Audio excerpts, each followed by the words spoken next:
When you want to play the hottest, fastest, most advanced fighting game ever, forget everything else and play Doom 2 on your PC. No other game gives you the incredible realism, the 360-degree smooth scrolling, and explosive action like Doom 2. It's easy to start playing, but it won't let you stop. Doom 2, it will consume you. Play solo against a computer, against a buddy by modem, or online in an awesome 4-way deathmatch. Doom 2, playing in a PC software store near you. Fighting don't game. Copy that floppy. They call it a fighting game. Lame. Yeah. Lame.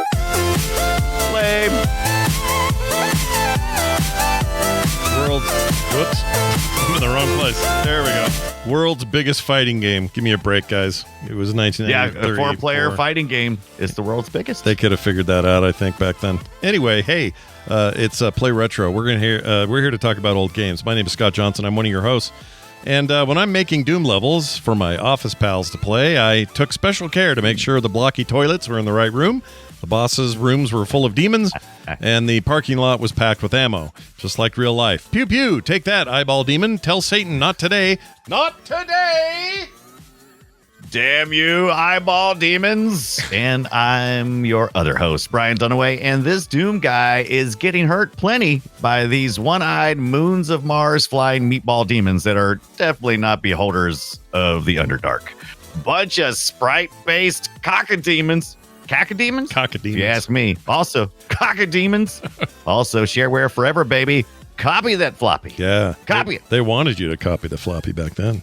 Yeah, it's called preservation now. It was called stealing then. Yeah, yeah. Well, and also, I mean, Doom kind of spread that way, right? Early Usenet, and then lots of these shareware places you'd go, and they'd give you a disc, and there was no protection on it. Yeah, and they just wanted you to. Well, it was usually the first. Well, didn't it work out? It was like the first level or something. And if you wanted the whole game, you got to go to Egghead or whatever and buy the whole damn thing. Right. Right. So you get the first episode for free, shareware, whether you download it, where you picked it up somewhere, or a friend handed it to you, because they encourage that in the directions, the README file, or when you exit out of Doom, it says, hey, copy this, give it to your friends. And then when you get all 3 episodes that are finally released, Ultimate Doom actually has 4. But anyway, when you get the first 3, the full version, it'll tell you, don't copy this floppy. This is real. This is not shareware. You paid for it. Yeah. Don't copy this. You spent real money on this. Don't give it to your friends. But we did it anyway. No. That's what we did. Because we didn't know. It was all new to us. But we're going to talk about... the genie was out of the bottle. It was too late. The genie was out, right? Yeah, we'd rubbed that lamp. He had popped out and said, give me your 3 wishes. Yeah. And mine was... He said, copy the floppy, baby. Mine was to play Doom all night. That was my first wish, and I got it. Although I had to buy a new computer to do it. Anyway, we're going to get into all of that in a minute and talk more about Doom 1, 2, and a little Doom 64, just for good measure. Oh, a little Doom 64, you say? Yep, one of my favorites, actually. For the Ultra 64. I'm very excited. The Ultra 64, they called it. Couldn't wait for the Dolphin for the next generation. That was great. Yeah. And what was the... Woohoo! What? Let's see. GameCube was Dolphin. The tuna? No, they called it Dolphin, and then I want to say the Wii was called the Revolution. These code names, I forget them. I think you're right. Yeah, the Dolphin, if you look on the bottom of your GameCube, as a matter of fact, you'll see DOL, DOL dash 001 or 101. I forget. Something like there's different. There's different numbering. One of them has a nicer video output than the others. So yeah, Dolphins. And then, like you said, I think it was it Revolution? I might have been Revolution. I think it was. Yeah. And then they called it the Wii, and everybody was mad and said, you should have called it a Revolution. And I'm like, well, it's got this... Revolution! It's got the same... But how can we have radio shows... Yeah. Right. How can we have radio show contests where people try to hold their Wii with the Revolution? That's no good. We're going to have like calls for, let's have a revolution on the radio. That's no good. Yep. No, you need to have the Wii. Yeah, the old ladies bowling at the retirement home. They got to call it something, you know? They're not going to go, hey, Gladys, don't forget we're playing the Revolution tonight. They say we're doing Wii later. Yeah. That's what they say.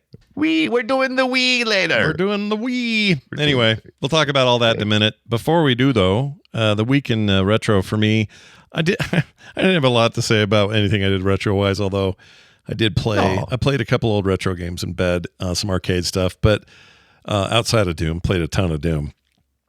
But well, I mean, contextually, we need to probably talk about Scott does another show called The Core, and I bet you guys have been playing Doom Dark Ages, which just hit on. I got it on the Game Pass. You could get it other ways too, but was probably the burning fire of hell that got us to finally do a Doom episode. Right? Yeah, I mean that's part of it for sure. It's an exciting time anytime one of these comes out, and since 2016, they've rebooted the thing in a pretty awesome way. I'm a gigantic fan of the 2016 game, which was just called Doom. I am an okay fan of the 2020 Eternal, and I'm a bigger fan of this new one than that. So my ranking, not that they matter, but my ranking goes 2016, the new one, and then the last one is my order. Anyway, the new one makes me feel like such a badass. If you haven't played it yet, it is delicious. That's fantastic. I have it on Steam. Plays great. Yeah. I haven't tried it on my Steam Deck. I have my thoughts that it may not work very well on there. I don't know. I haven't tried, so maybe it'll work great. Yeah. But anyway, I fell asleep on an Ambernick, and I want to share what happened. All right. Wait, I thought when you said you slept on my Ambernick, I thought you meant that you hadn't been playing it recently. No, you mean the physical process of laying in bed and not putting it on the side table and instead leaving it in the bed with you. You slept on it. Slept literally physically on my Ambernick H model RG58H, whatever it's called, and XXH, whatever it is. And I fell asleep on it, which means that when I woke up thinking there was something weird in the bed, and it's like middle of the night, I wake up and I basically peel this handheld console off my back.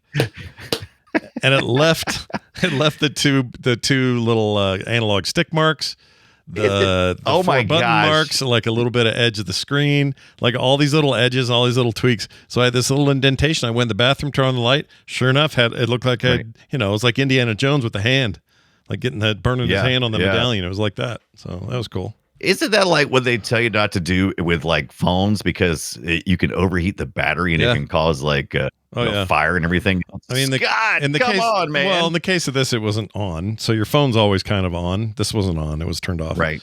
So I don't know. What if your butt hairs tickled the power button? Then what? Well, it'd have to be some pretty stiff butt hairs to do that. Well, I've often said, God has the stiffest of butt hairs. That's true. That's true. I've broken many a chair with my stiff butt hairs. But yeah, I ended up with this stamp on me, and I thought, I'm too tired to do this now, but if in the morning this is still here, I'm taking a picture of this. And it was gone by morning, so it's no big deal. Oh man. Well, maybe you should get like you should. I think you should memorialize that in some way. Plus, if you are gonna die, I think that would be one of the best on-brand things to die from. Oh hell yeah! Just big old. If it's gonna kill you, sure. Like radiation from this crappy lithium-ion battery from China somewhere that I can't verify. He died like he lived. Yeah, with a control with a video game console stuck to his back. Right, just like he lived. You got up to more important stuff. In fact, you found a thing that I used to own, and then I stupidly sold it years ago. And then you showed it to me. Yeah, why did you?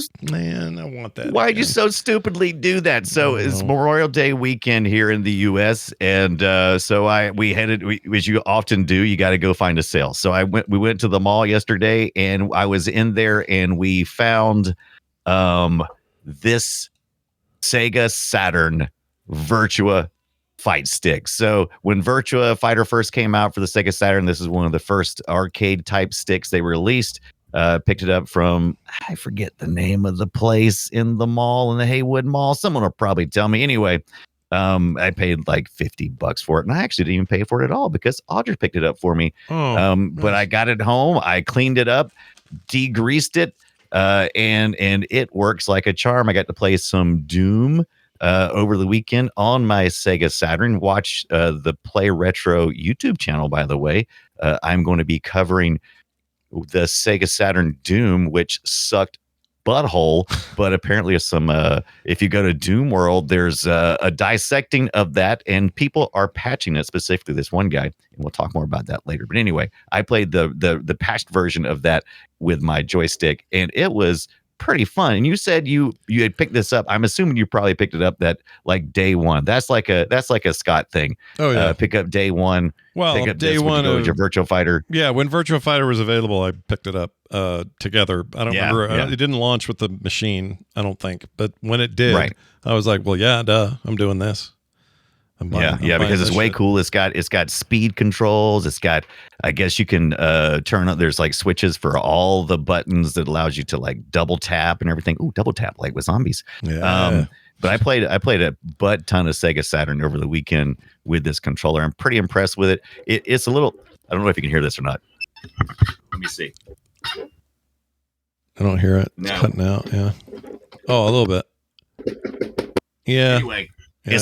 It's squeaky. So if anybody knows how to unsqueak one of these things, I guess I'm going to take it apart and get in there and put some squeak be gone in it. I don't know.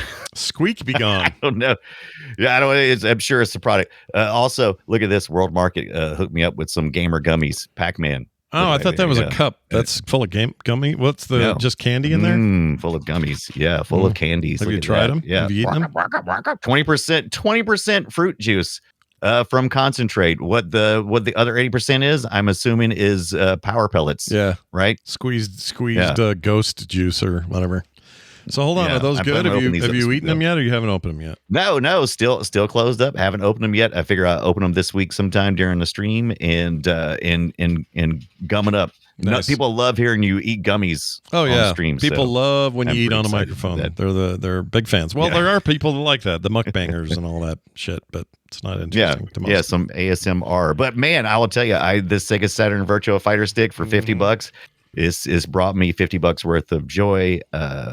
By easily one of the most fun things I picked up this year. You need to play Virtua Fighter with it. Do you have that? Do you have a copy of that? I do. So I've got recently Saru, this it's with SAROO cart that I picked up trying to beat the tariffs. I've been kind of waiting on it for a while, thinking, am I going to do this? Am I going to do this? I better do this. And so I did. Takes SD cards. And you can load up all of your disc, which is good because I don't like pulling out all my disc. But I already have Virtual Fighter. I have a real copy of it, so I may break out the CD. But then I got to worry about my laser. I don't know. We'll see. Lasers. I see why you'd want to do it that way. I get it. But that thing's interesting because the ABC and the XYZ, that's the arcade part. The L and the R are added for, controller support because your, Saturn controller has shoulders. But but in the arcade you just get those 6, so it's kind of cool to get all that extra shit on there.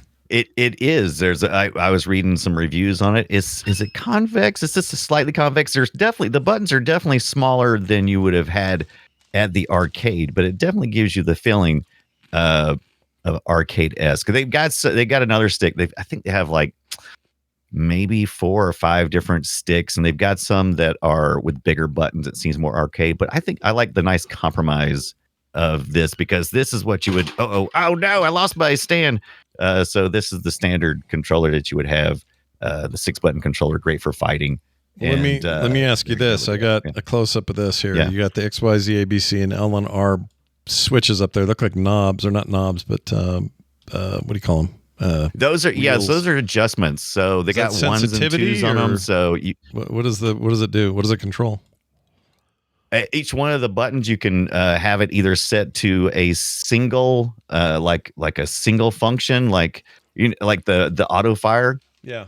And in some games, what they call it, like the turbo. Yeah. So you can either set it to regular functionality or turbo. Okay. And you remember turning turbo on things where you just like, instead of going A and keep pressing it, you can just hold down the A and it goes.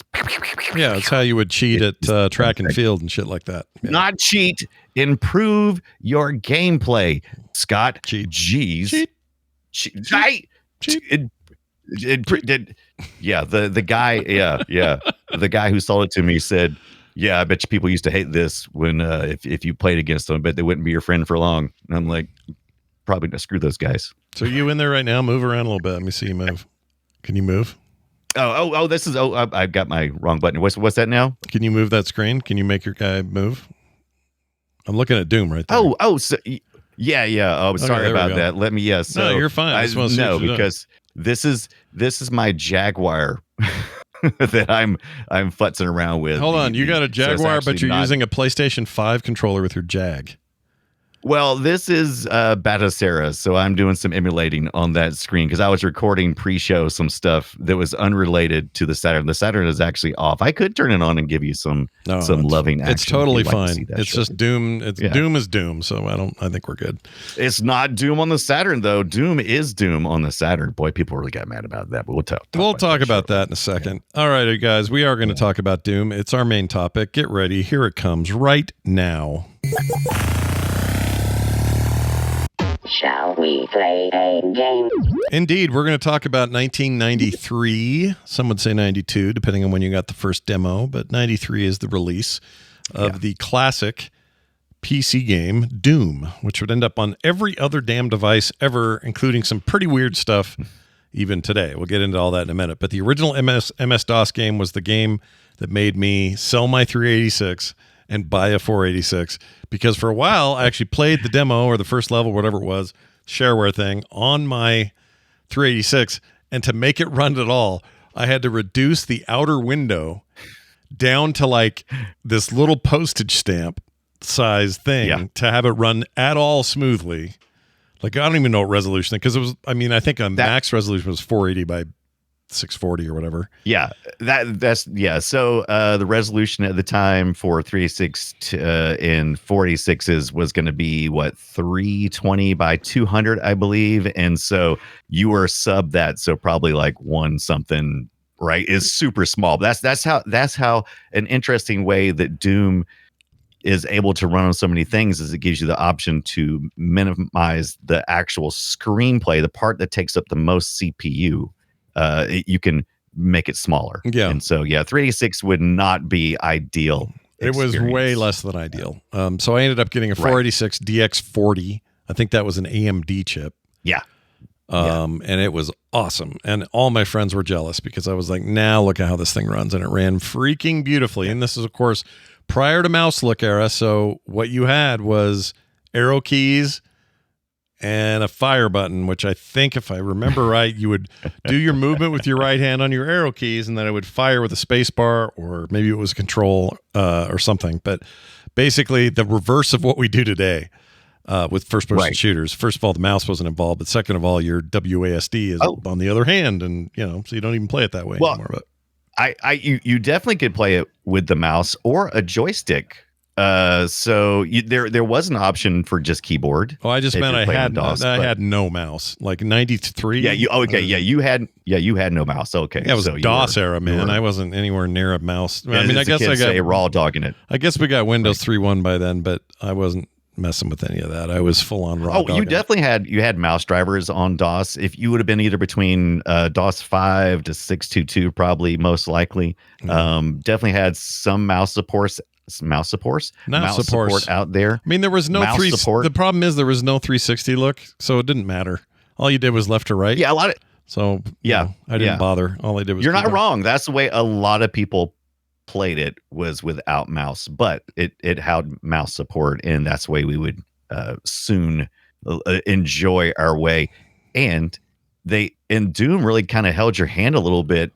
It kind of seems odd now when you go back and play it. We're so used to playing precision gaming where, you have to do a headshot, right? You gotta aim at the character. And since there was no mouse look, and you're basically playing, your character is primarily playing on a single plane. There's not like a bunch of hills or nothing. And sometimes you'll come against characters that are on a, like a tower or higher above you, and it just auto aims for you. So, and for those that are screaming at their iPhones or their Android phones, saying, "You guys, they modded it so you can do that." We're not talking about mod era. We're talking OG. Original shit. You couldn't do that stuff yet. Nobody had the options yet. Nobody was modding this stuff. There was some weird stuff going on with mods, but they were mostly like level tweaks and character tweaks and sound tweaks, and somebody doing a total level conversion. Editing. Yeah. Level editing was like the first thing. I think probably something that me and Scott have shared in the past. One of our common shared points is making maps. Right. That's where you get in, start. That's where you start at with this. You find the WAD file, Scott. The where's all the data files? Yeah. Well, so I think it probably helped that it also had kind of a dirty connotation, because those guys were kind of dirty if they wanted to be. They're a bunch of wads. Well, a little bit with yourself. A little bit. Yeah. They're whatever. I met. What John... you mean? Go ahead. You mean id Software, who started out their business by taking home their work computers without permission to develop games and then sell them? Yeah. You mean those guys? Yeah, they were a little sneaky McTweaky. And look, What? I met Romero once. He was a nice enough guy, but they were all, late teens, early 20s. They were all kids. They were kind of kids, yeah. Not a lot of maturity to go around in there, but it was fine. Didn't matter. What was happening here was groundbreaking. This, of course, on the backs of other games like Wolfenstein 3D, which was kind of, proto this, but what really made this stand out were effects and lighting and bobbing. That bobbing effect made it seem like the worlds were 3D. They never were. This is all a trick of the eye.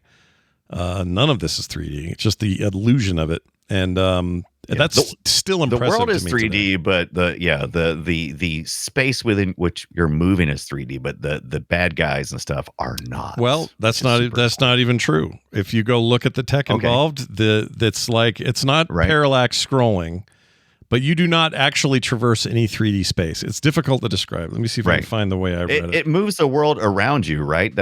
Is that not? It's just how that works. It's just like Quake, true 3D. That was a three-dimensional polygonal game. That was three-dimensional. There are no polygons in this game, and no actual vertices distance between anything other than what the math tells the 2D planes to do. So that was the big innovation. It was like, hey, Carmack, what are you doing? Well, I'm making it seem like 3D when it really isn't. And it was kind of that. In the same way that Wolfenstein 3D wasn't. This isn't that far of a leap from that. There's just some extra stuff going on under the hood. I'm trying to find the actual description of this.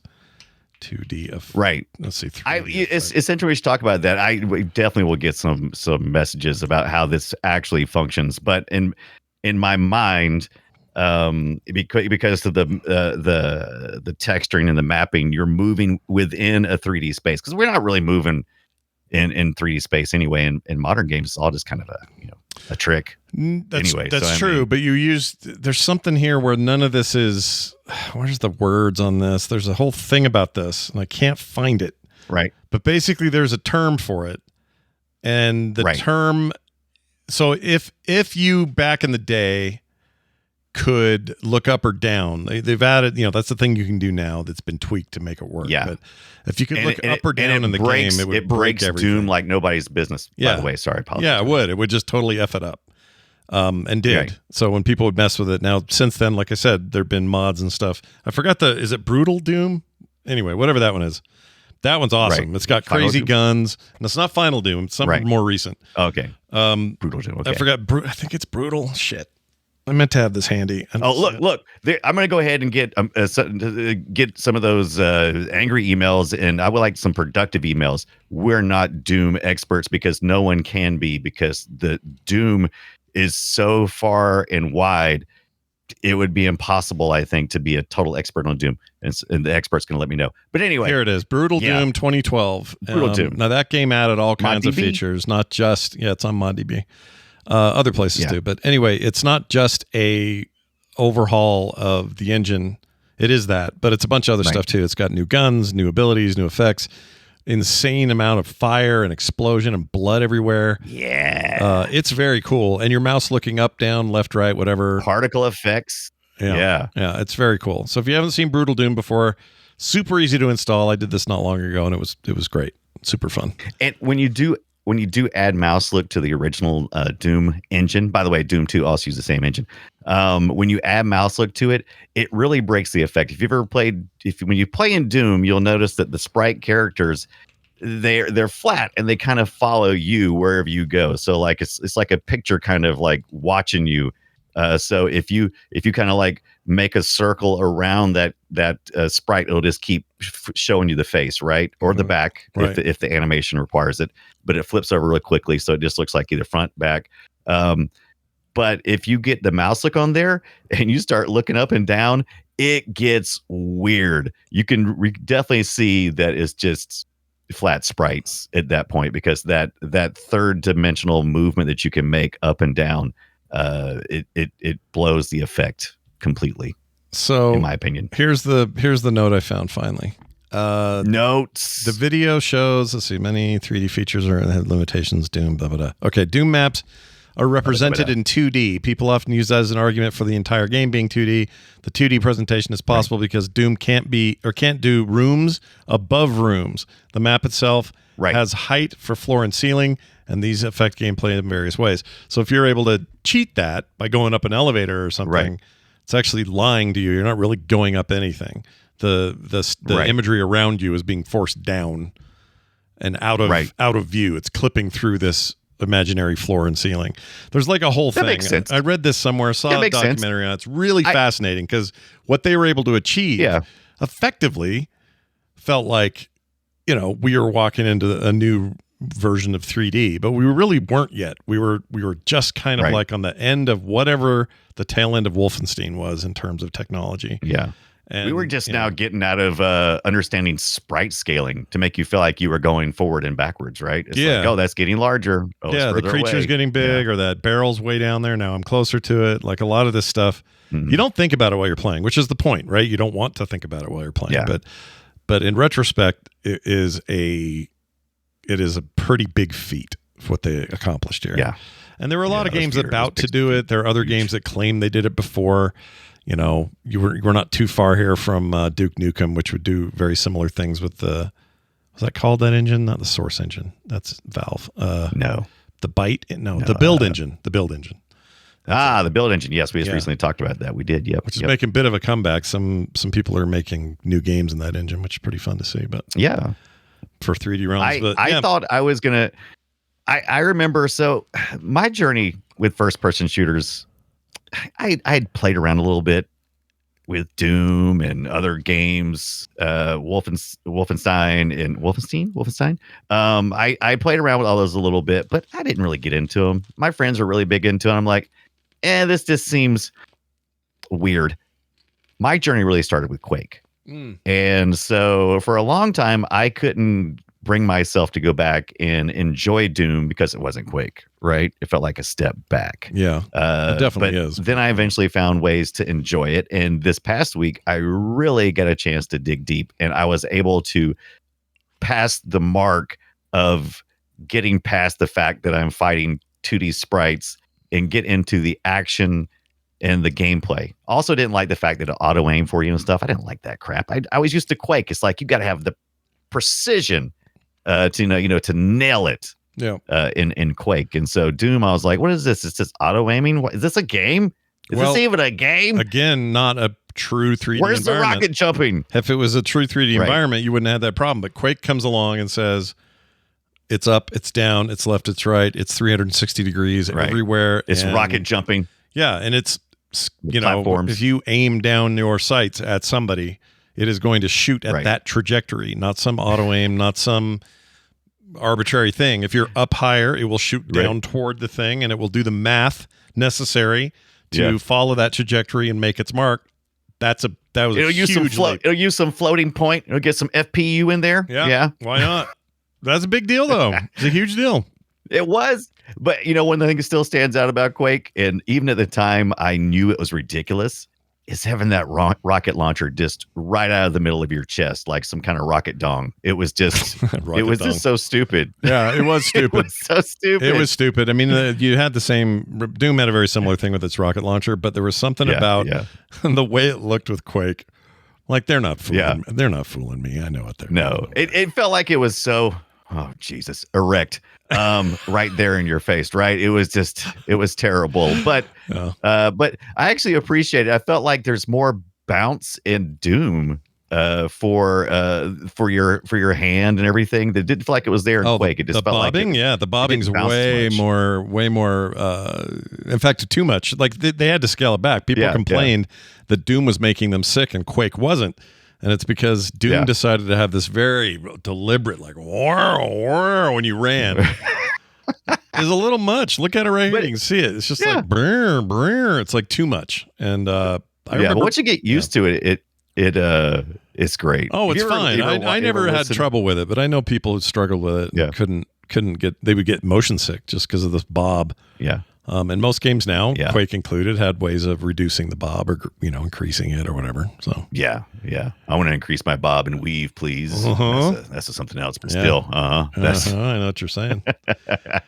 Yeah, But I'll tell you one thing that I feel like Doom Guy, which is what we called the Doom Guy because he didn't have a real name. And it wasn't much story. It was like a paragraph worth of story that really worked, went a long way.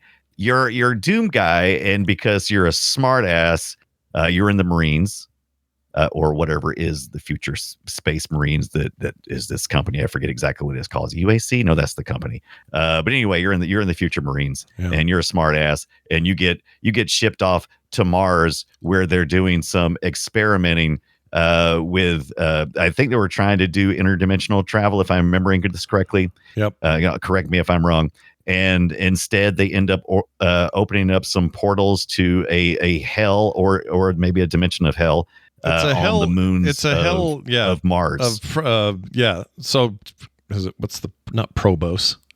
What's wrong with me? Yeah, there's we got Probos and then Demos, something like that. Yeah, it's like but they're 2 moons. They're of moons, Mars. Yeah. and they these portals are. When I first played the game, I thought it was direct portals to the one and only hell, if hell existed. But it isn't that. It was another planet full of hell demons that may or may not have been the source of all demons and hell to begin with. And now they can come in freely, and you got to fight them and deal with them. And that's the story. That's basically it. What's funny is the 2016 game, when they rebooted this thing, it adhered to those ideas. And they said, you know what we're going to do? Yeah. We're going to make a game. Because 3 tried to have a bunch of story, became like a survival horror game. This original stuff was just like, go kill shit, and let's fight this stuff. Go kill shit, the story close portals, and move forward. And get a key, the blue key to open the blue door. It was like that kind of thing. Right. Whereas with the new one, 2016, I should say, is not the new one, but the one in 2016, decided to adopt a very similar intro. And that intro is one of the greatest intros in the history of games. And the reason it is, and I would argue the most recent 2, John could go on this for hours, but we've talked about this a bunch. But basically, those 2 newer ones forgot that simplicity. They've tried to add too much story.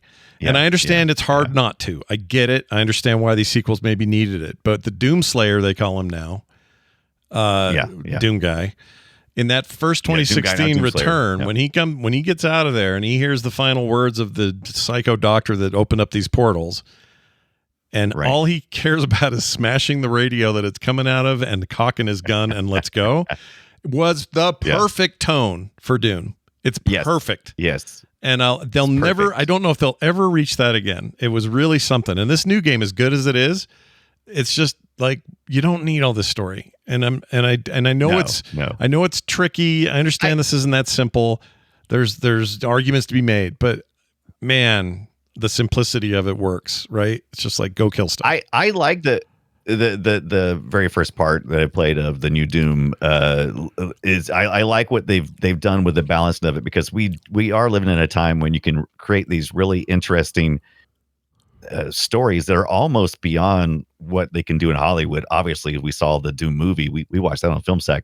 That was shit. But the storytelling can be so interesting outside of like the Hollywood formula. So I'm kind of glad we're getting to see that in this new one. But they keep it pretty brief, right? It's like a couple of characters ride up and go, "Oh, we better be careful. We're raining down the pain on this mining city, but the Sky City is going to drop the Doomslayer down if we're not careful." And they kind of just they drop him. And then you're fighting. Yeah, and it's not bad. It isn't that they don't do a decent job. It's just that they 2016 hit different because they just said, "No, you're pissed, and you got a gun. Let's go." Yeah, like, you're just pissed. That's right.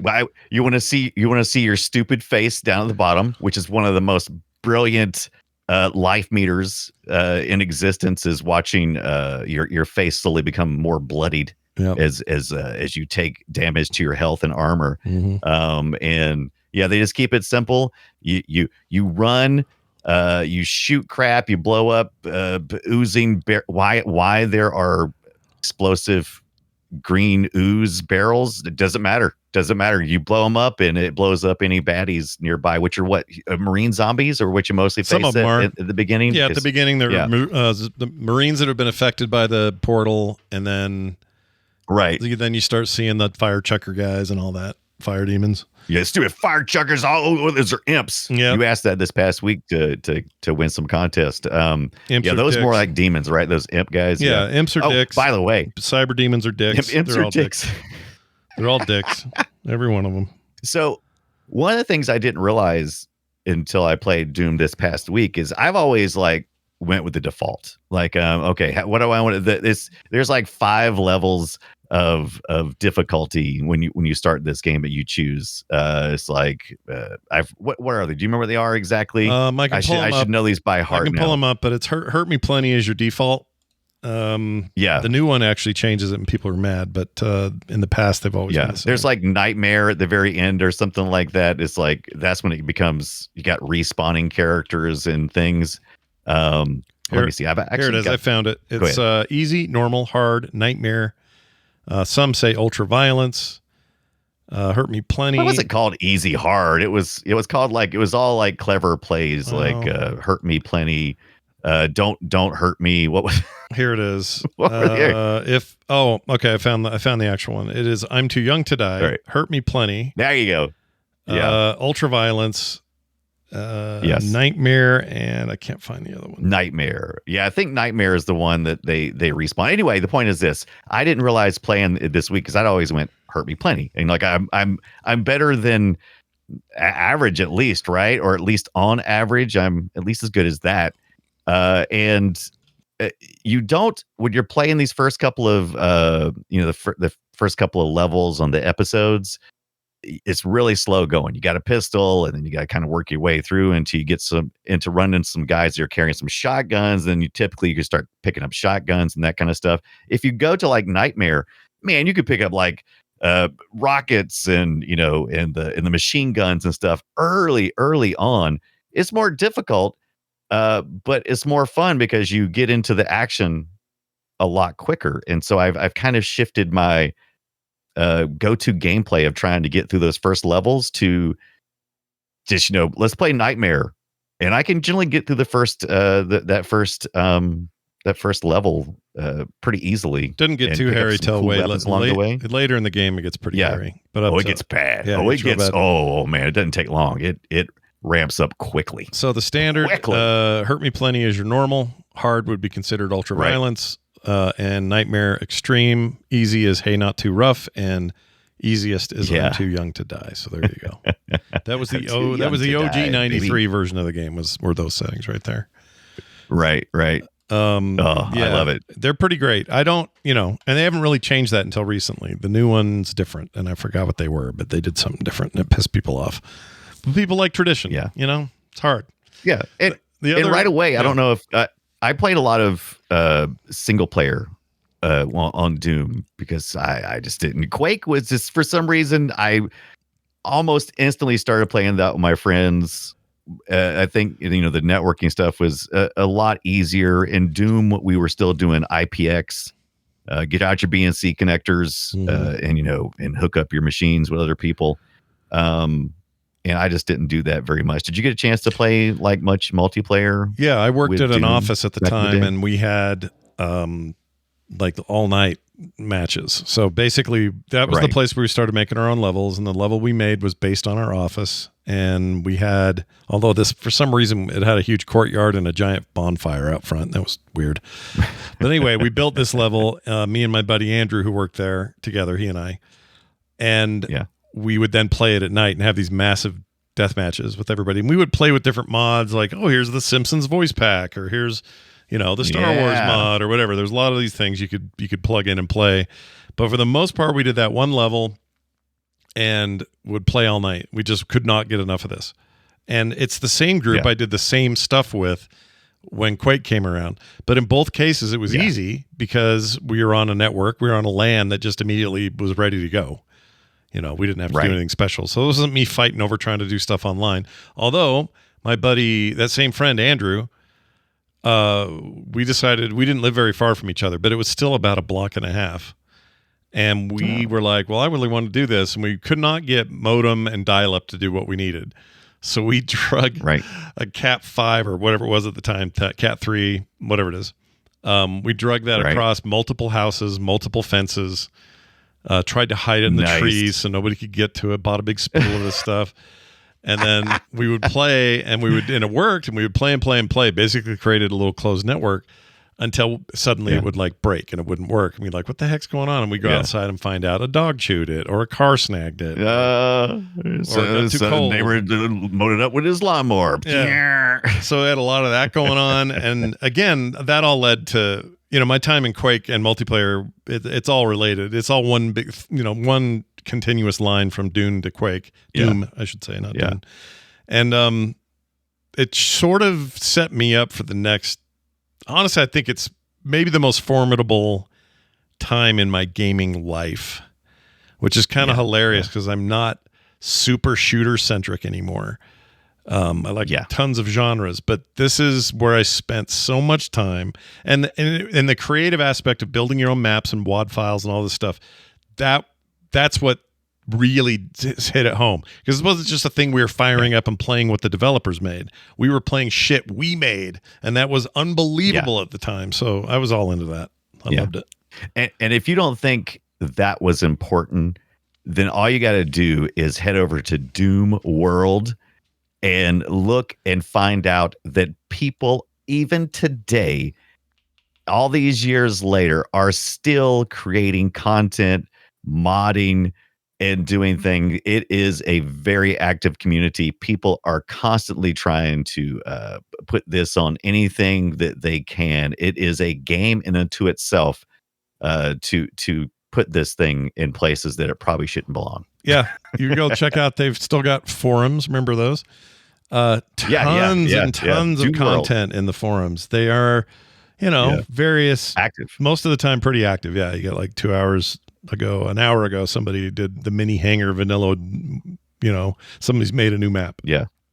Mods, different kind of like total conversions, all that stuff. One of the ones I played early, which is a fun part of the history of this game, is a total conversion that turned it into an aliens game. So it had xenomorphs in it and all that. And we had it and we played the shit out of that.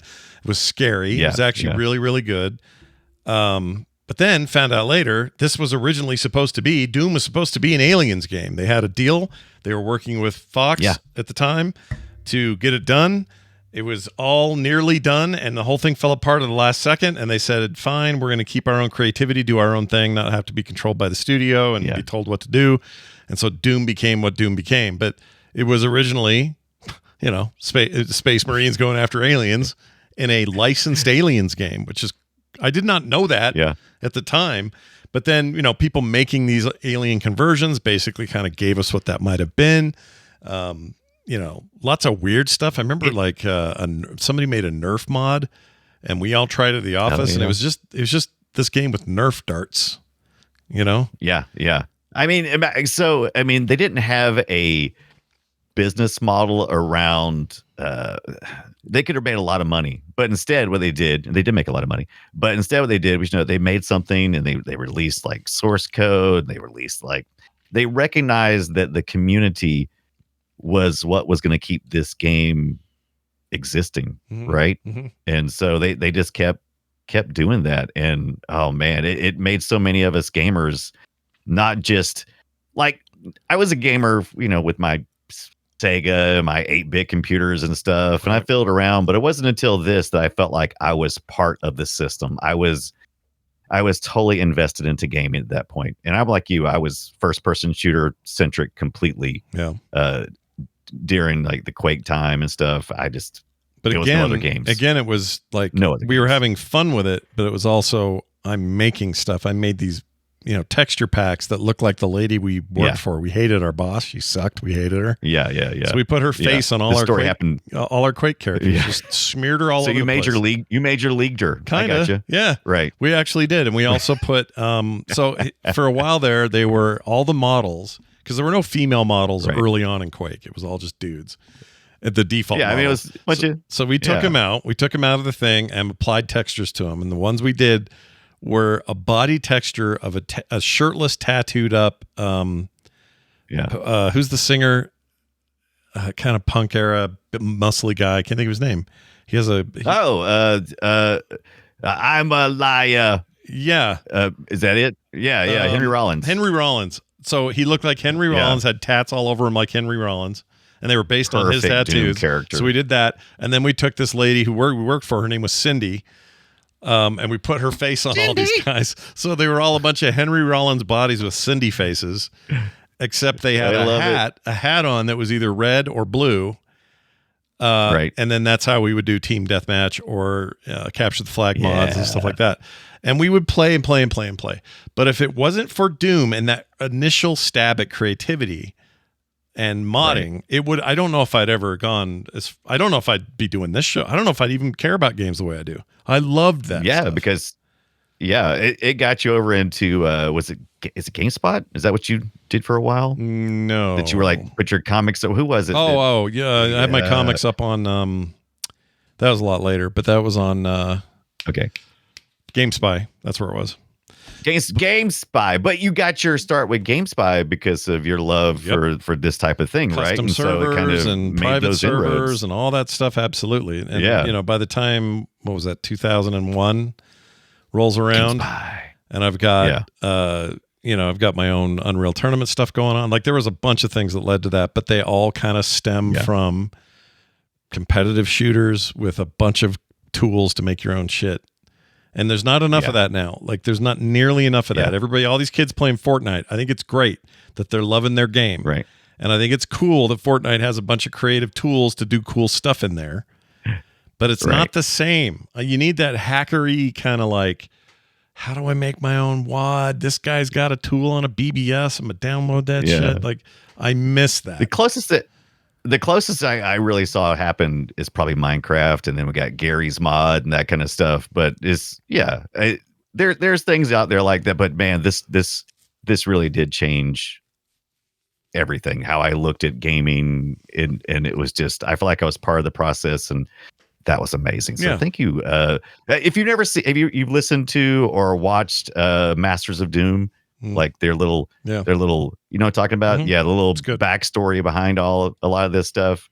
These guys were D&D fans, and that's the reason why those caca demons look so much like beholders, right? Oh yeah, hell yeah. I also have some fun stuff for you. So the beginning of the game in Doom 1, you hear this. Okay, now listen to this song. It's important.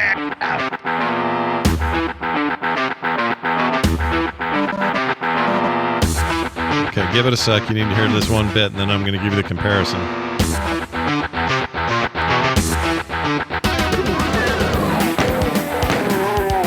All right, so classic, amazing. Everyone loves it, right? Yeah. Now, jump ahead to 2016 and listen what they did with Mick Gordon at the beginning of that game.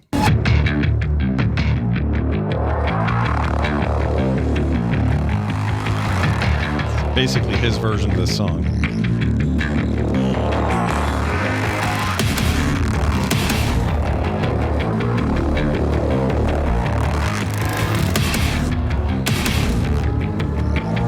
We get going. Listen to this. Wait for it.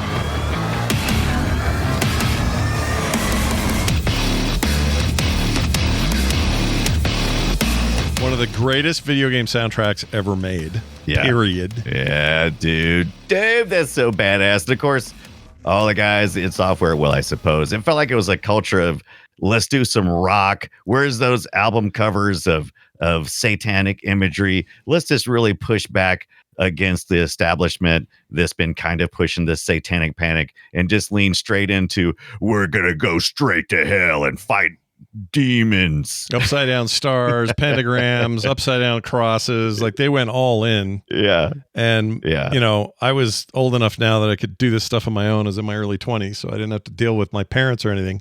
But had I been a kid, I'd have been like 12. This would have been forbidden fruit at my house, dude. There's no way. No way. Sega's ever trying to say we're not kid friendly like Nintendo. We're radical, and then its offers over here going, we worship the devil. That's right. It was pretty great.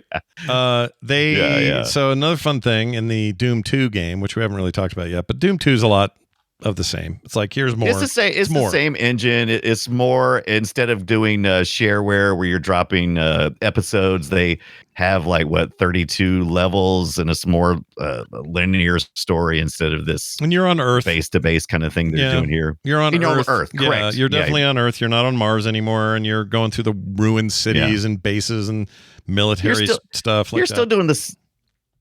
Yeah, you're still doing the same shit though. You're fighting a series of you're trying to shut down portals because while you were on Mars fighting the portals to shut all those down, there were demons making it to Earth and opening more portals, and you return home and you gotta close portals again here at home. But it's still elevators, doors, keys. It's all the same. Caco demons. We got a really new cool super shotgun. This badass. I mean, you just walk up to something and just it's one of the greatest shotguns in the history of games, period. It's amazing. It's really good. Love it. By the way, the 2016 shotgun is also really, really good. Highly recommend it. 2016 is a love letter. It's a modern love letter to Doom. Absolutely. Here's my other favorite thing about 2. 2 has a secret thing that when you go to the final boss, and I forgot what he's called, something of hatred or the oracle of something, whatever, some ridiculous demonic name. If you clip back in between the walls where you kill that boss, right behind that wall is John Romero's head on a stick. It's all bloody. I saw this, but I've never experienced it, but I did see a write-up and a little video clip of it. Did you ever get to experience that? Oh, hell yeah. I did it the first time in that game. After I played it, somebody said, you got to go back there. You won't believe what's back there. And I went and found it. And here's what he says, both front and backwards. Okay, so this is John Romero doing some backmasking. And if you ever wondered what he really said, well, now you'll know. So here you go. This is what he said. Whoops, wrong one. Here we go. Nope, that's not it. To win the game, you must kill me, John Romero, or I will not English, so we make the news. Okay, in the game, it was all that backwards bit because they're trying to freak out everybody. But backwards masking, it's more of that satanic backward masking shit that we all talked about, right? I love how he sounds in that too, because he recorded like, I'm doing a thing. To win the game, it's like the worst microphone he could find. To win the game, you must kill me. Me, hello. Me. Oh, such a bunch of kids. I love every ounce of that. Yeah, it's great. That is some young man energy right there. Big time. And like we said, 2 really is just like more, and that's good. That's what people wanted. I have no problem with that. We're not going to talk about 3 today because 3 is way later. I think it's going to get its own episode one day. But I do want to talk, or at least mention, Doom 64. And the reason I want to talk about Doom 64 is because Doom 64 is underrated and might be my favorite of the post Doom 2 era. I loved this version of the game. It is fantastic. It's its own campaign. This isn't them just rehashing Doom. It is its own thing. And that made it so special because I'd already played the other stuff to death, right? Like I just had done it. This version I'm showing here is actually from the PC version of it, which is a smooth as butter experience. This N64 game was okay, but it was like, I don't know, felt like about 18 frames per second or something. Right. It wasn't super high performative, but they brought Doom to Nintendo Land. Besides, they also brought it eventually to the Game Boy Advance and places too. But you didn't get the original Doom. I don't think you did. Did you get on the SNES? Did you get? I think Doom 2. I think Doom 2 was on the SNES. Can't remember. And then this was. I never played Doom 64, and I knew very little about it other than I just always assumed it was a port to Doom to 60 because they did that all the time with the N64 stuff. It's just like, oh yeah, it's our 64 version. I'm like, all right. Well, whatever. the NES game was just straight Doom. They just called it Doom. Yeah. Doom. I keep saying Dune. I mean, Okay, so there you go. Yeah. So I guess we never got maybe Doom 2 on the consoles, just on the handhelds. Anyway, you're back on Mars. Is not episodic like the first one. It's more like the second one where you're just going through a bunch of levels. And I'm with you. It's pretty good. I played a little bit of it. I played the PC version and the N64 version emulated. And I found it to be kind of unique, but really felt Doom-ish. There's a bit of a slidey feeling to it, like you're slipping around. Yeah. I think I'm fine with that, but some people complain about that. They don't like that feeling. It's also a little dark, as you can see in this video. There's not a lot of light. It was very dark. I ramped my I unnaturally ramped up the gamma in my emulator so I could see. But it's really cool because like in the first couple of games, you always have one of the hallmarks of these are these demos that play at the beginning of the game. So like if you launch Doom and you're kind of at the start screen trying to figure out if you want to hurt me plenty or whatever you want to do, it'll load into a demo scene and you can kind of see how Doom guy plays. Same thing in the N64 version, but they have this, I don't know, they show all the bad guys almost like a little movie. It's pretty wicked to see. It feels big, like maybe how the story is supposed to be big, and you just never really experience it that much inside the game until late levels. It was kind of wild seeing all that. Little Doom movie in the Doom 64. It's really good. Like it deserves. If you haven't played it, you can get it real cheap. Just about anywhere. All the consoles have it. Everybody's got it. Some modern download version of it. PC has it. Good Old Games has it. Steam has it. Steam. Yeah, Steam has it. I bought it on Steam for like $4. It's like cheap, and it is. I think 100% worth playing. I really like it. Yeah, I think you can get 1 and 2 for like $9.99 on Steam and Good Old Games right now. It might be a sale later on, but I think it's $5 for the 64 version. I looked at. Did I buy that one? I don't remember if I purchased it or not. But yeah, playing on the PC is pretty good. It's pretty good. I was curious though. The only thing I didn't do though is I wished I had time to get to playing with my N64 controller, which Scott thinks is the best controller that ever lived or existed. That is not true at all. That is a lie. Oh, it's not right. Oh, okay. I'm sorry. I must have been on somebody else's TikTok feed. I could have swore you said that was your favorite controller. Yeah, definitely that. Definitely wasn't me. No, I hate that freaking thing. 3-pronged nightmare. Right. I mean, I shouldn't say I hate it. I've said this on the show before. Right. It's an important step in analog control. And Nintendo owns that. Yeah. They deserve the credit they got for it. It became a mainstream thing, and all consoles would have analog control from there forward. That's an important moment. But it was sloppy and hard to control and not comfortable. And I don't care what people say. It's got issues. Right. But like an Ambernick in my bed, it's a big old butt. That's right. Butt. Big old shape of your Ambernick in your butt. By the way, did you know they did this? I don't know if you ever saw this. They made this is in Doom 2. They made a Wolfenstein level. It was a secret level. Right. Here it is describing it. Basically, here, I'll skip ahead some. So yeah, I did read about this. And I did this as soon as I haven't seen it though. As soon as I knew about it, I did it. It's basically just the textures and look of Wolfenstein, but with the Doom engine. So it's really Doom just engine, I think the first level. Like, look at those guys. Brouhaha, bam, bam. It's ridiculous. Like, it's the silliest thing ever. But I love it. I love it. I'm a huge fan. It's moving so fast too. Oh, I love how that looks. I mean, it's cheesy and kind of dumb, but they put it in. It was a nice Easter egg. Yeah. So anyway, I didn't realize I played Doom back in the day on PC, and I knew there was like a PlayStation Doom because I had seen it. And I didn't know much else about the ports other than the N64, which I'd heard about.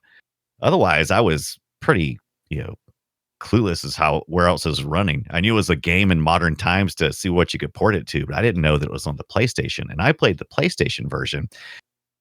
And I think that's probably one of my most favorite ways that I played it this week, because the PlayStation version has all of these great lighting effects that really enhances the environment in Doom. So the PC version, the lighting's pretty much straight up whatever it is, and then in some rooms you get like some lights flashing and stuff. On the PlayStation version, there's these really cool. You'll get into an area and everything may be blue or a red, and then also you'll have lights that dim and brighten. So you may be in like rooms that you'll see okay, I got to come in this room and I got to shoot something, and the lights will slowly dim down, and maybe one of those hairless apes is coming towards you, and in the last second they disappear, like, oh no, and you start shooting. But man, I really appreciated the PlayStation version. But I come to find out that most of the stuff I liked about it, outside of the lighting effects, was originally developed for the Atari Jaguar. I didn't know that the original, most intimate, developed by id Software port after the PC was the Jaguar, Atari Jaguar. Did you know this? Was this something that was on your radar? Yeah, I didn't have one, but I knew it. I knew it was a thing. That controller, the Atari Jaguar controller, is such garbage poop. It's so bad that I don't know how anyone played Doom on that thing. Horrendous thing, that thing. I don't have a Jaguar. I do want to get one, but I've played with the idea of at least getting the controller, because there's some adapters you can use to plug into your Mr. FPGA or some type of emulation, and that'll probably give me the best experience. It doesn't take a lot to emulate a Jaguar. You can get pretty accurate timing in lots of ways, and the only thing that I'm missing is what it felt like to play with the controller. The controller had a D-pad. Was it 4 or 6 face buttons, maybe even less than that, but then it also had like the number pad thing down there, like you would see like on the Intellivision and that kind of stuff. Pointless, useless, stupid. It's so dumb. It's pointless. Stupid. They didn't need it. That number pad got used by no one. It was such a waste. But what if you need to play some Burger Time or something? I don't know. You don't need that for Burger Time. You just need the Burger Time. You need the stick and you need the 4 face buttons. There's nothing that needs it. It's terrible. Barbie phone. I don't know what's with some of the ones that used it. I don't know. That's the point. So you're making the point for me, is that hardly anything did, and if it did, people were annoyed and didn't buy it. That thing sucked. But the fact that the Jaguar had, it really performed well. They made some really smart decisions on what to cut to make it work well. And it impacted I think just about all the console ports going forward, except for maybe the SNES version. I think maybe they used the PC version for their source, but I think everything else, like the PlayStation. Look at this thing, sorry. Really don't you love it? Yeah. Oh, so it was 3 big buttons. 3 fat buttons, kind of Sega style. And then they had the D-pad. All of it was mushy. Everything was mushy. That's the other problem. Yeah. Not good click or anything on any of this. And then this thing, you could pull this whole thing out. It was like a modular thing, the pad part. Yeah. Or at least later you could. I don't know if that was always true. But anyway, you could put those cards on there for certain games. So it'd be like the Intellivision, and 6 would mean something and 4 would mean something else, and you'd use it that way. And in theory, there's use cases for that, but they just never, ever really did much. Yeah. There's a reason why we don't have a number pad on our modern controllers. Yeah. Even though we did. Do you remember that they did like, was it the 360? And maybe all the way back to the original Xbox that had the messenger keyboard thing. Remember that little thing you plug in? I think was it 360? It may have been the OG. It was probably 360. It must have been the 360 because it had browser support, and you might need to type in long messages and stuff. So it must have been that 360. Because it was basically a full controller on there. I mean, sorry, keyboard on there, right? Yeah, full keyboard. Yeah. It was similar to like the slide keyboards that you would find on slide phones and stuff of that era. Little buttons and Let's stuff. See, where is terrible that? for typing. I found it. Terrible for typing. Yeah, it's real bad. Maybe I wonder if I can play Doom on that. Probably. There it is. That's it. There it is. A little thummy keyboard. Yeah, but at least that had like an actual use case. And the use case was, I need to type something. Whatever. You weren't going to use WebOS. You're not fooling anybody. I mean, I wouldn't want to use it, and I never bought one. But I could see if somebody really, really wanted to like browse around or something. Right. This at least had a functional, point of existing. Right. I don't know. That other thing? Great. I don't want to get too sidetracked, but we need to talk about that first. Yeah, that Jaguar controller, though, nobody asked for that. That was some horse shit, that thing. Nobody asked for that, but I am curious about it, and I would like, I think it's going to be the next thing I maybe tackle is maybe the Atari Jaguar, but that's not important in our Doom port conversation. The thing that is the most important, do you have a preferred port console that you like to play Doom on? Is it that Game Boy Advance version? This, is okay, or did you even get a chance to play with that? Well, the one is that what you were playing when you fell asleep and the Ambernick got stuck to your butt? No, I did not. No. But my favorite, I have two favorite versions of Doom. PC versions are great. I think most of the console versions are not great. I don't like them that much. However, they made a Doom RPG game that was a turn-based, grid-based Doom game, and they did with Wolfenstein as well. That phone? There was a version on phone, but I'm pretty sure you could also play it on GBA, if I remember it. Okay. And that is such a cool game. It deserves some kind of rebirth. I don't know. They're probably never going to do it, but I loved it. The story was cool. The combat was cool. Again, it was this turn-based take, and it played like wizardry or, moving on a grid of movement through dungeons kind of idea. And it was so weird. It was nothing like Doom proper, but I loved it for its differences, and also because it was in the same world. That was cool. So for me, it was that and the PC version. Everything else was lesser, so I didn't mess with it. For me, it was like Quake that way. Quake was a PC game, and you didn't play it on consoles because it controlled like shit. I wouldn't say that today of shooters. I think there's tons of good shooters on controllers today, including the new Doom. We finally got there. Yeah. We finally got there. I remember first-person shooters. We were like way against console first-person shooters for a while. Most of us were anyway. At least all my friends were. How about that? There we go. Halo changed that, but it took a while to get there. Yeah. I spent a whole summer.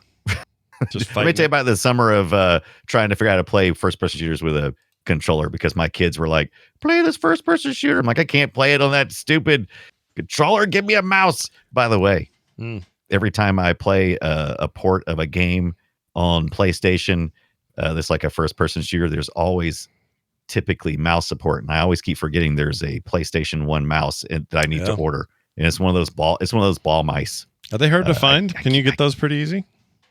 They're not too terribly hard to find, but they're not super cheap, and you may or may not have a ball. And I've actually looked into somebody was selling one not too long ago, did not have a ball, but I end up finding out who the original manufacturer was, and they made other mice, and there may be a compatible ball, and I just haven't had the energy or time.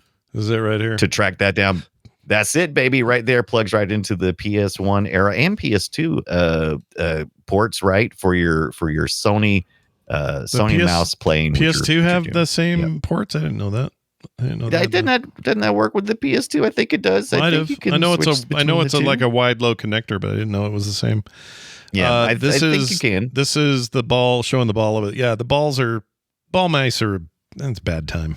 They get dirty. Yeah, they get real dirty. But you're right. You can find these in different places. There's a lot of these on eBay. So if you really want one, I think you can get it. I want one of those. Now, I think my favorite to discover was that there's a game on the Jaguar that I actually like, and his name is Doom. And then I found the worst port. But there's good news coming. I found the worst port. It's on the Sega Saturn. Apparently, the Sega Saturn was kind of almost the port was almost. They started on it, and then something happened, and they rushed it. And so it is based on, I believe it was based on the Jaguar port, or maybe the PlayStation port.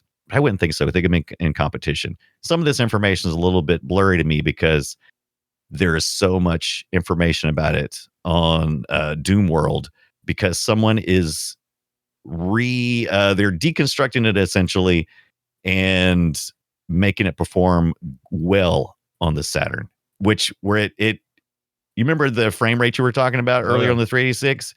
It looks about like that. The frame rates are horrible.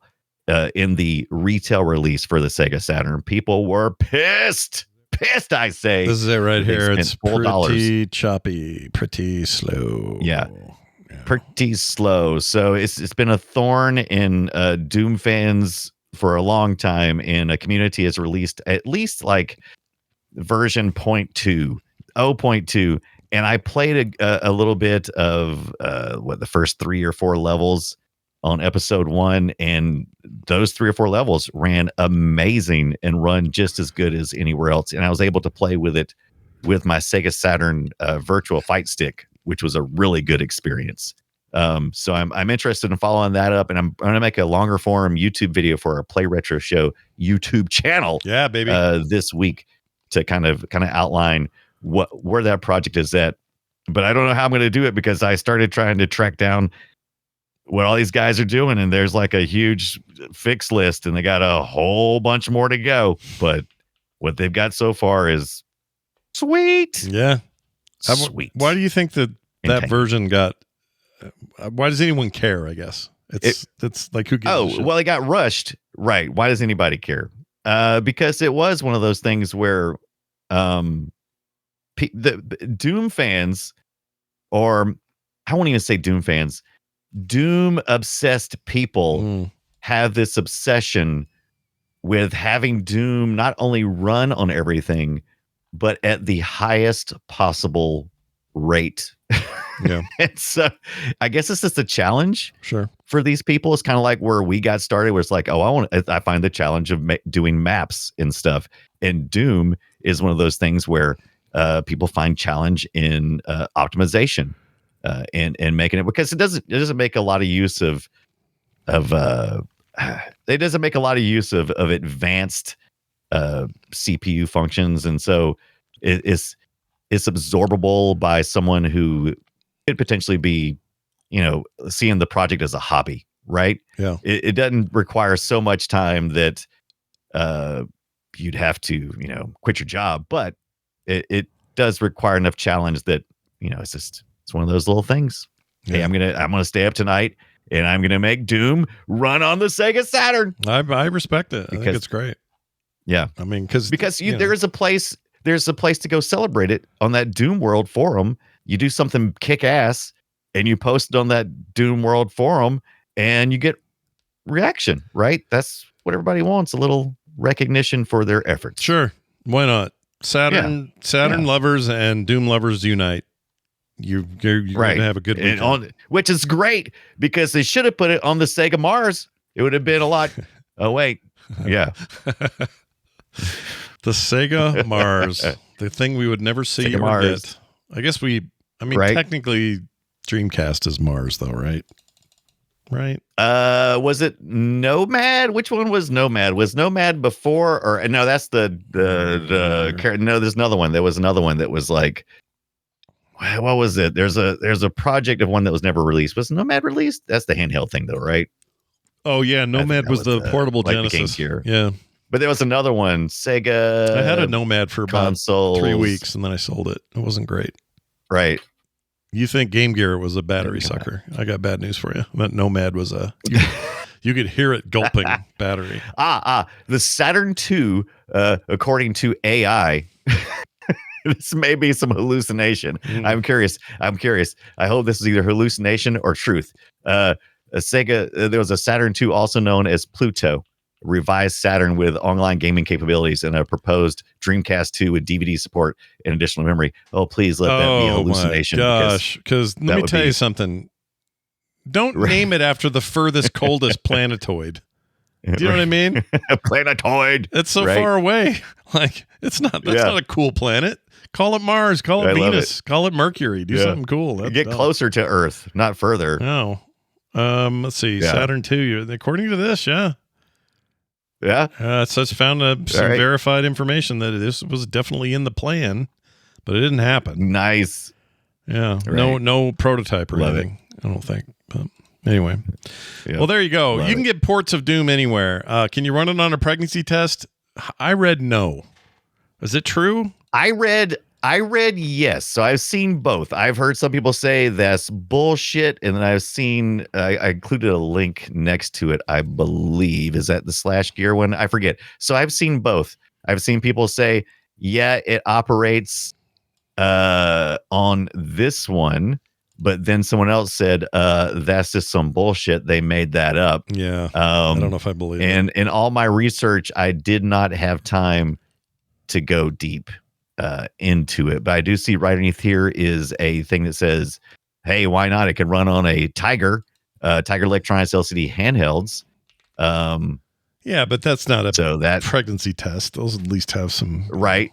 It could run on the MacBook Pro Touch Bar. Finally, a good use for that. And that's real, although it stretches the display entirely across, which is insane. Like that aspect ratio is effed, but it runs. Absolutely runs on and TI-84 calculator, not that surprising. An ultrasound machine. I love that some guys in there, futzing around, guy, lady, whatever, futzing around with that. That's amazing. Treadmills. I like this idea as well. Playing Doom on a treadmill, nothing wrong with that. That actually sounds like a good idea. Oh, listen to this. It will also run on your Toshiba laptop. Oh, that's just another ad. I'm sorry. Okay. Oh, yeah. Well, you never know.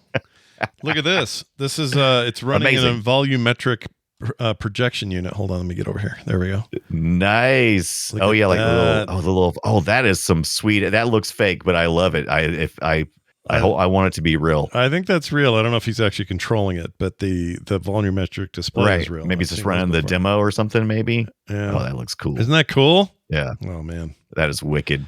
Well, the point is, Doom, there used to be the thing to say that, and Quake too, for a while there was like, oh, the big test for your PC is will it run Quake well or not? And it turns out you got to get it gets a little more iffy once you get to Quake levels, but like Doom it was designed for our 486s, which in relative terms is a pretty simple CPU compared to what we have today. Yeah, or even the Pentiums we would get pretty quickly after this, which I also had to upgrade then. I had to buy a new machine to run my freaking Quake machine. Yeah. This was back in the day where every game made you upgrade. It's rough times. I love it. Get a little more. But I loved it too. It's software. We should have been getting some residuals from all these CPU manufacturers, right? Yeah. Yeah. Constantly pushing me to the edge. Well, here's what I would recommend people do today if you're trying to get your itch scratched. Okay. I got a couple ideas for you. Number one, Doom Dark Ages. We just mentioned it. Just came out this year. It's on Game Pass and buyable everywhere else. But I would include in that the 2016 reboot and Eternal, Doom Eternal, which came out in 2020. All of those games available everywhere and all amazing. They are such a great carry-on from the original vision of Doom in a modern way, and I would really recommend that. But if you're like, man, I want to feel some good old-fashioned retro feeling thing, but maybe in a modern way, then I'm going to recommend one of my favorite indie shooters ever, and that's Prodeus. Love this game. Came out in 2022. This one definitely is fooling people. It's basically a 3D game with a bunch of sprite work that makes it feel like you're playing an older game than it is. But there's no way you make this game 20 years ago. It's like there's too much shit going on. I love the sprite animation. That's what really is. Oh, they're fantastic. It's such a cool game. It's bloody as hell, as you can see. Guts going everywhere. Lots of gibs. And they have a really fun, I don't know how many people are playing it, but there's a really fun capture the flag mode. And you can make your own levels. So there's a whole level editor thing built right into it. Prodeus is badass. And they're working on, what are they working on next? They're working on a sequel? No. Prodeus 2? Upcoming. Hold on. Oh, they don't have it listed. Working on Pluto. They're working on something that's either a follow-up to Prodeus. I can't remember what the deal is, but they're going to go, they're going to take it even further. But Prodeus is awesome. Prodeus. It's $24 on Steam, plays on Mac and PC. It's everywhere else, consoles, all that. So go get it. Game Pass. And you can, of course, grab the Shareware WAD. If you got the Shareware WAD, you can play that in like a lot of the ports for on like Batacera, anything that runs like RetroArch and that kind of stuff. You can totally play that. Plus, you got GZ Doom, a more gives you lots more graphical options on the PC. So there's just like so many ways to play Doom. There is no problem with the preservation of Doom. All right, no, it is not having any problems. It's fantastic. Yeah. Also, the music in Prodeus. Sorry to go back to that, but you got to hear this. Check this no, it's out. okay. Do it. Listen to this. It's very Doom adjacent. Oh, that is so Doom. Give it a sec here. Move ahead. Hold on.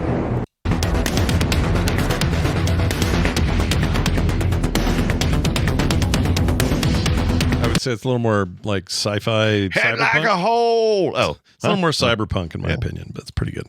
yeah. Feels like some 9 Inch Nails is about to pop in there. But yeah, I like it.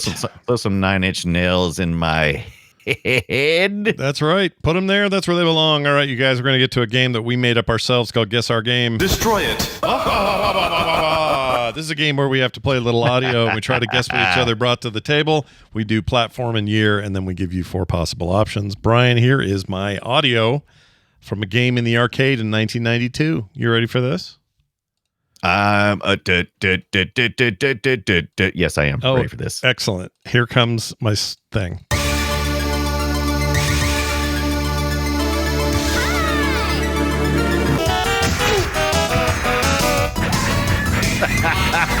That took a turn.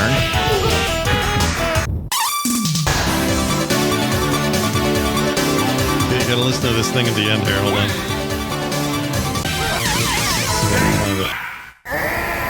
Wait, yeah, this is.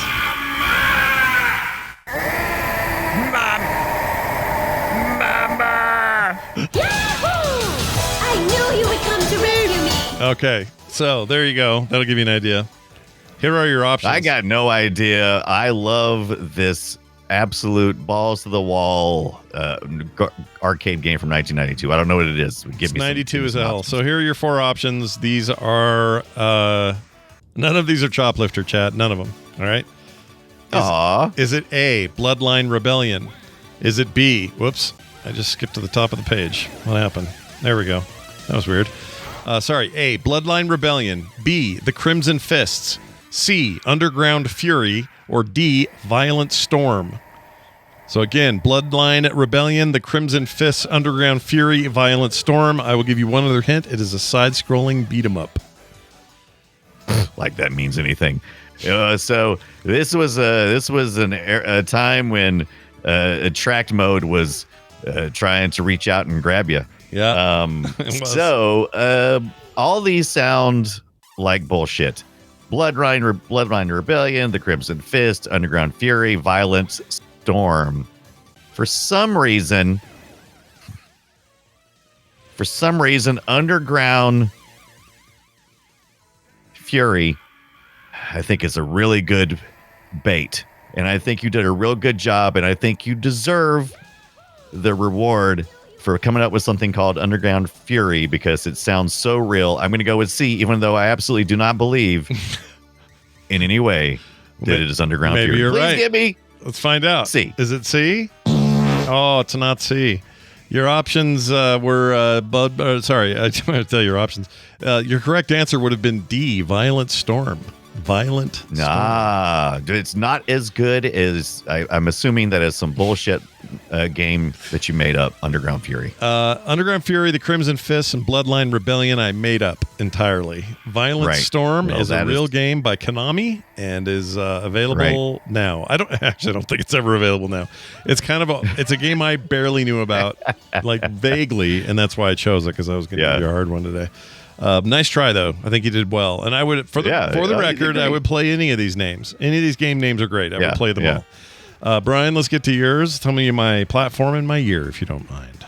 Well, I ran home and fired up my Windows machine, maybe Windows 95, probably, which Doom apparently was installed on more machines than Windows 95 in 1995. But I'm going to say Windows 1997 is when this game came out.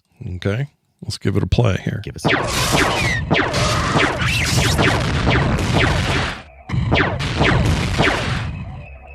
Oh, that's really familiar.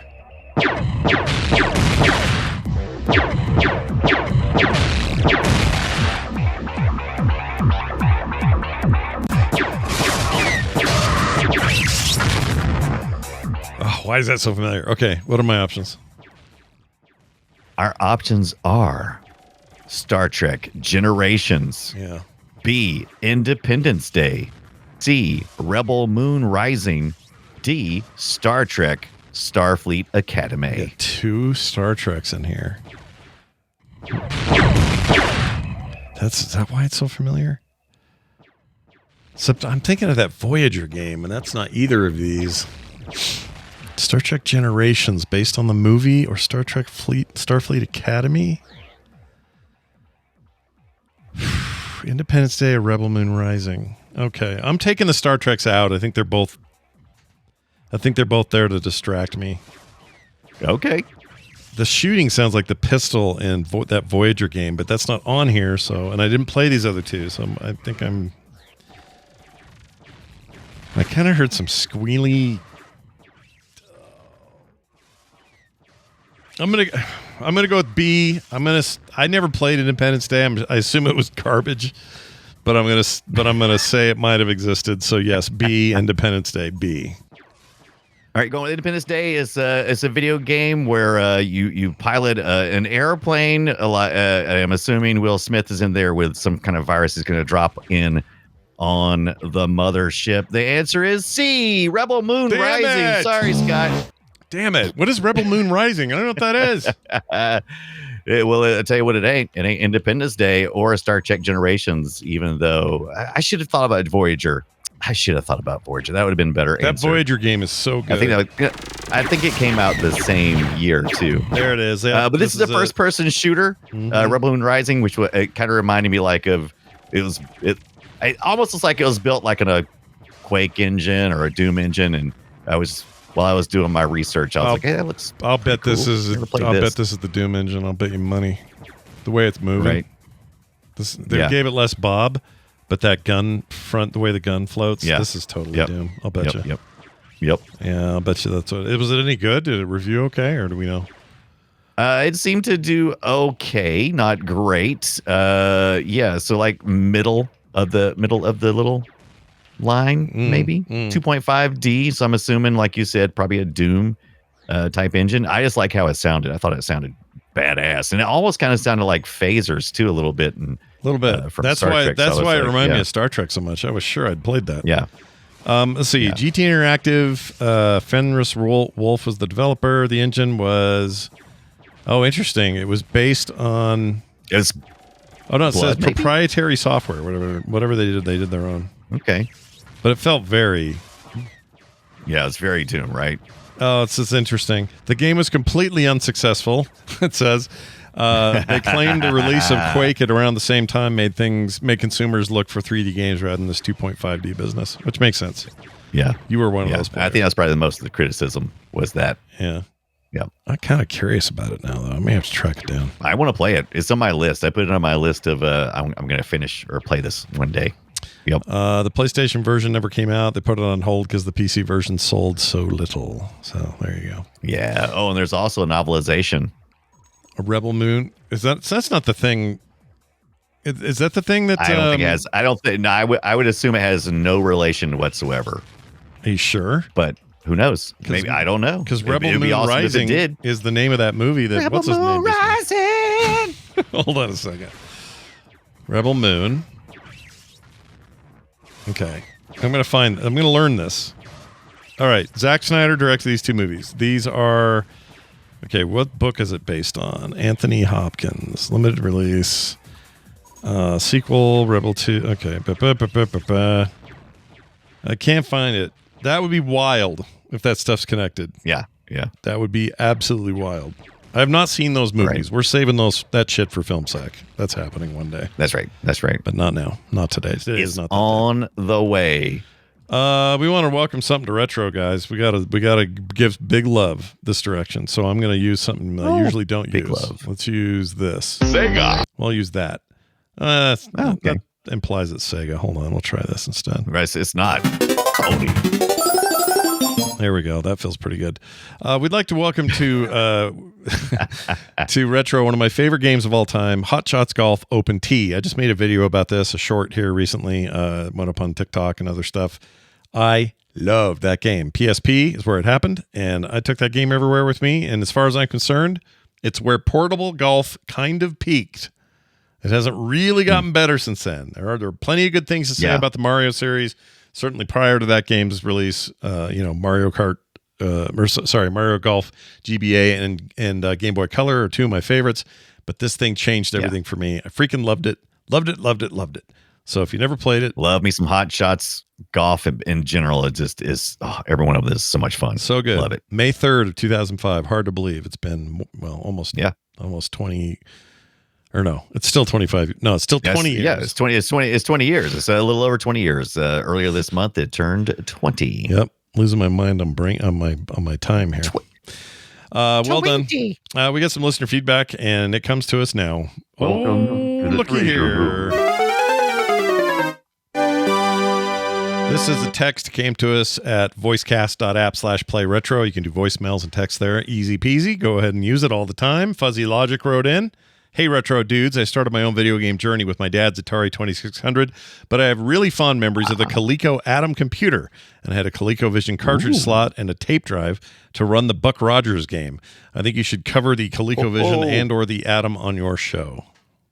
Agreed. We've got a lot of love for ColecoVision. And was that Buck Rogers game? Was that the one that was all like D&D-ified? Is that what I'm thinking? I don't know. Was it? For some reason, I'm getting like shades of memories of that. But man, I would have loved to have an Adam computer. I would love to have an Adam computer right now. The ColecoVision. Let's see. We're gonna look at it real quick. Here it is. Buck Rogers and the Planet of Zoom. That's a stupid name. Zoom. No. No, that is definitely not what I was thinking it was. Yeah. Oh yeah, no, that's nothing like that. Like that. This is kind of like Space Harrier. Yeah, it's like Space Harrier a little bit. Which I have. But with a ship. I have that right here. Space Harrier music. Oh, that looks awesome, though. Always keep your Space Harrier close and your Harrier space even closer. Oh, look, and now they're doing a little. Look at this. They're doing a little of that Star Wars stuff, right? Mm-hmm. That's some bad. Pew, pew, pew, pew. This is before we could scale our sprites. Oof, it's rough. Well, efficiently. They're scaling them. Yeah, and have it look just good. Super slow. Not easy. Well, thank you for that. Right. Yeah, we may do that. I don't know about I didn't know about the Coleco Adam. Never even heard of that until this email. I've seen it and I am interested, but I know little to nothing about them. It's still in kind of the price range of a lot of the other things I'm looking at as well. So I don't know how much opportunity I get. Is that the one with the two tape? It has like a tape drive or something in front of it. Here it is. It's basically there it is. Yeah, there's the Adam. Oh, that's the other one. That's the one. Let's see what this guy says. Yeah, that is the one. That's the one with the tape drive. Professional keyboard, letter quality, 80-column printer. Compare price. 80 columns. At $499 complete, Adam is hundreds of dollars below most other systems. Compare Adam. Today's complete computer system, only $499. I wonder what that is in the U.S. I want one. And the good news is you can pick up one for about $250. No monitor or printer, though. That 80-column printer. 40 columns, baby, all the time. Yeah. No, I want 80. You want 80. You want 80. You want to live large. I want 80 column, not 40. Yeah, what are you, some kind of line that thing? What Philistine wants less? Well, anyway, but we've had a lot of people ask us about the ColecoVision, so that's a favorite of our listeners. So we definitely need to find a way to get some Coleco. We do. It's on the rungs of like successful home consoles, it had this blip of time where it was a big deal, and then poof, nothing. Right. So it's kind of hard to find the greatness. We almost need to do a system discussion of that one, and then some of the games around it that were good showcases. Well, that's why I figured we'd handle it too, because I mean at that time, like a lot of these systems all came in like Donkey Kong was on everything, Zaxxon was on everything. I mean, you could just specific to ColecoVision. We'll have to take a look. Was that the one with the Kool-Aid Man one? No, I think that was something else. I don't remember now. Was the Kool-Aid Man involved in that? Maybe he was. Remember. I'm trying to remember. There was like, oh yeah, was it the Kool-Aid Man that was? Oh yeah. Mm-hmm. He's such. Or am I thinking another one? He's such a pud. That guy. Yeah. Coleco. With the Kool-Aid Man? I don't think it was cool. Why is he? It wasn't Kool-Aid Why Man. is he a pud? But you could have played. I was in Television. Yeah, the Atari 2600 and the Intellivision. The Coleco with the Coleco Vision. Maybe I'm thinking of that because wouldn't the Coleco Vision run like? Didn't they get sued almost out of existence because they could play other carts from like Atari? Everybody was trying to allow Atari carts because Atari was selling all the games. Oh, maybe. So it seemed like a lot of those systems were allowing you to put the 2600 games. I mean, they had fully licensed Mario and stuff like Nintendo Donkey games. Kong, Yeah, that's where Nintendo really broke into the American market with their own console. I remember Donkey Kong being a weird port though, like weird looking. I think it was more impressive than the other ports that existed because there's a 2600 version of Donkey Kong and it's garbage. And what? Get out of here. It's so the best. You're right. It's garbage. That's why I feel like that machine needs its own showcase. It's a huge cultural touchstone, the Atari 2600. Right. But there's no single games, with the exception of like Yar's Revenge and a couple others, where you're like, wow, what an impactful game. It'd be better if we just said, here's our 2600 show, and here are the smattering of games that were important to it. You know? Yeah. That's what I'm talking Something about. like that. Hey, you guys see this Ridge Racer video I'm about to show? You know what this is here for? Woo. I'll tell you why. Look at that Sprite. That was terrible. Ridge Racer for the Atari. Ridge Racer. For the arcade and for home consoles. A launch title for the PlayStation 1, if you can believe it. All of that stuff. Ridge Racer is on our list next. We're doing it. Arcade. We're going to arcades again. Look at that. I mean, you're racing up and down hills. What is this, Ridge Racer? Yeah, it's beautiful. Like, we're used to pole position. We just want to stay on a flat surface. We don't want to go up and down here. Okay, if you say so, Ridge Racer, we'll do it. This game made the Virtua Racer stuff look like poo-poo. It was a big deal. Yeah. So you want to see what Namco brought to the world? And holds up, by the way. Ridge Racer 4 for the PS1 is still one of the best racing games ever made. It's so good. Yeah. But we'll talk all about it next week. We're going back to the arcade. Get your quarters ready. Whole pocket full. Get ready to give Namco more money than you already did when Pac-Man was big, because you're about to do it again. I gotta get a refresher on Ridge Racer because I can't remember what the arcade cabinet was like. I've erased all of it with my port memories, so I don't remember anything with the arcade version. As far as I remember, it was learn. Just a regular stand-up one. It had a steering wheel, a brake. Did you sit down? Was it? They probably had fast spinny wheel. I know they had a stand-up model because I played on force feedback. I'm pretty sure they also had a sit-down deal. You know, right? Like they all had that back then, I think. Jerry's right. You couldn't see the car. It didn't have a third-person car mode in the original. Woo! They would later, but that one did not, and that was weird. It's a weird thing. That's because you weren't actually in a car. You were just floating through space like Wonder Woman in her invisible plane. Yeah, you were hedgehogging it. Yeah, that's what you were doing. You were hedgehogging it. Little Sonic the Hedgehog, man, doing what you got to do. Yeah. Quick note: we got some great new patron supporters. Jamesus. It's like Jesus, but with James. Oh, it is Jamesus. Jamesus, I love that. That's a great name. I don't know. Jamesus. Strangers and of course Miles Ribbons. These are brand new people who have joined us at patreon.com/playretro. You can too. Get no commercials ever, pre-show content every week, and monthly hosted things. Other benefits is what I'm trying to say. Words aren't coming out of my mouth right. I don't know why, but today's that day. Anyway, that's patreon.com/playretro for everything else you might need today. You'll find it at Play Retro at the Frog Pants site, frogpants.com/playretro. Yeah. That's going to do it for us. Brian, is there anything you'd like to add before I check us out? Absolutely. So we crossed the 666 subscribers goal this past week in the celebration of our Doom. We're trying to get to 1,000. So if you get a chance, over at youtube.com/@playretroshow and give us a like and subscribe, and we'll hopefully make it to the 1,000 mark and then get some watch hours, and then we'll have all the benefits for our viewers and listeners coming up in the future. Great recommendation. Go check it out. You guys want more stuff? That's a great way to get it. Check it out. That is youtube.com/@playretroshow. That's going to do it for us, for me, for Brian, for all of you. Go play something retro. We'll see you next time.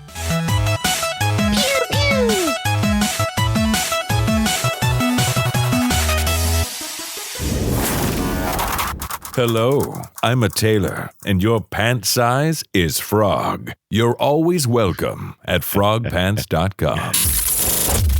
Playing in a PC software store near you.